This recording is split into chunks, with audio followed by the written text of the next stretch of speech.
You're not poor because you don't work hard enough.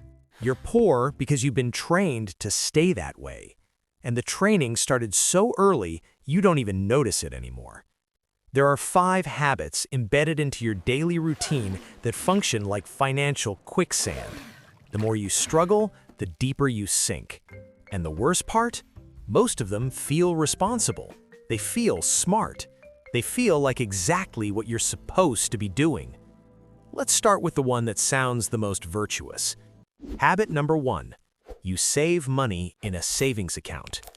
Right now, you probably have some cash sitting in a bank, maybe a few $100s, maybe a few thousand.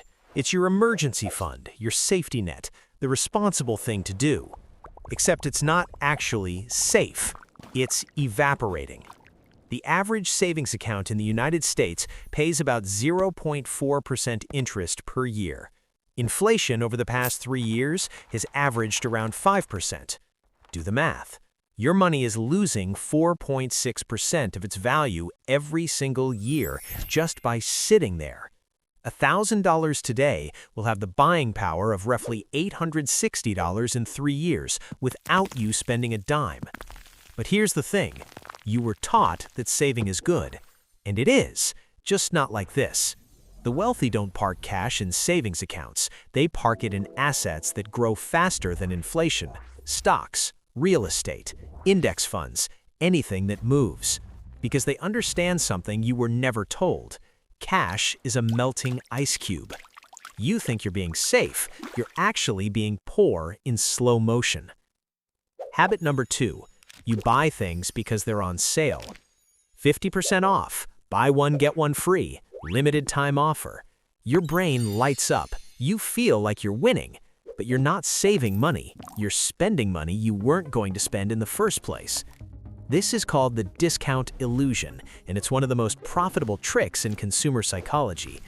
Retailers know that people don't calculate savings based on need. They calculate it based on the original price. So when you see a $100 jacket marked down to $50, you don't think, "Do I need this jacket?" You think, "I'm saving $50.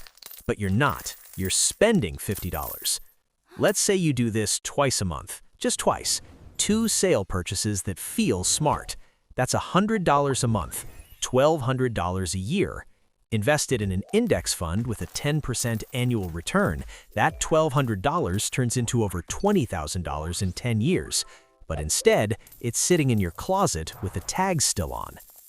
The wealthy understand something that sounds backward. Buying less stuff makes you richer than buying cheap stuff, because the goal isn't to spend less per item, it's to spend less, period. Habit number 3. You finance your lifestyle. Car payments, furniture on credit, buy now, pay later. Monthly installments that sound manageable. $60 here, $80 there. It all fits in the budget, until you add it up. The average American has 7 monthly payment obligations: car, phone, subscriptions, store credit, personal loans, and every single one of them has interest attached, even the ones that say 0% for the first 12 months, because after 12 months, the rate jumps to 24%. Here's what this actually means. Let's say you finance a $30,000 car over 6 years at 7% interest. By the time you're done, you've paid almost $36,000. That's $6,000 in interest alone. For a car that's now worth $15,000, you just paid double for half the value. But it gets worse, because while you're making that payment every month, you're not investing that money. Opportunity cost. That $500 car payment invested instead would grow to over $230,000 in 30 years. You traded $250,000 for the feeling of driving something new. The wealthy don't finance lifestyle, they finance assets, things that make money, rental properties, businesses, revenue-generating tools, and they pay cash for everything else because they know debt on depreciating items is a trap disguised as convenience. Habit number 4. You think small wins don't matter. $3 coffee, $8 lunch, $12 subscription you forgot about. It's only a few bucks, right? What difference does it really make? Let's find out. Spend $5 a day on coffee. That's $1,825 a year. Over 30 years, invested at a 10% annual return, that's $328,000. You're not buying coffee, you're buying $250,000 worth of retirement that you'll never see. Now multiply that across every small convenience, delivery fees, impulse buys, upgrade charges. The average person spends about $150 a month on things they can't specifically remember buying. That's $1,800 a year, almost $300,000 over a lifetime. Gone. Not because you were reckless, because you thought it was too small to matter. The wealthy obsess over small leaks, not because they're cheap, because they understand compounding works in both directions. Small money saved and invested early becomes massive money later. Small money wasted becomes a lifetime of catching up. You think being careful with $5 is petty. They think it's the difference between financial independence and working until you're 70. Habit number 5. You wait until you have more money to start. You'll invest when you get a raise. You'll start that side business when you have more time. You'll learn about money when things calm down. You're waiting for permission that's never coming. Here's the brutal truth. The best time to start building wealth was 10 years ago. The second best time is today, and every day you wait makes it exponentially harder. Let's say you start investing $200 a month at age 25. By 65, with a 10% average return, you'll have about $1.4 million.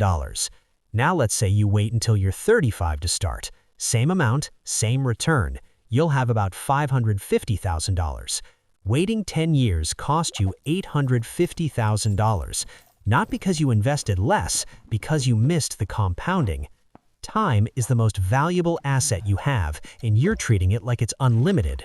The wealthy don't wait for perfect conditions. They start small, start messy, and start now. Because they know that momentum beats perfection every single time.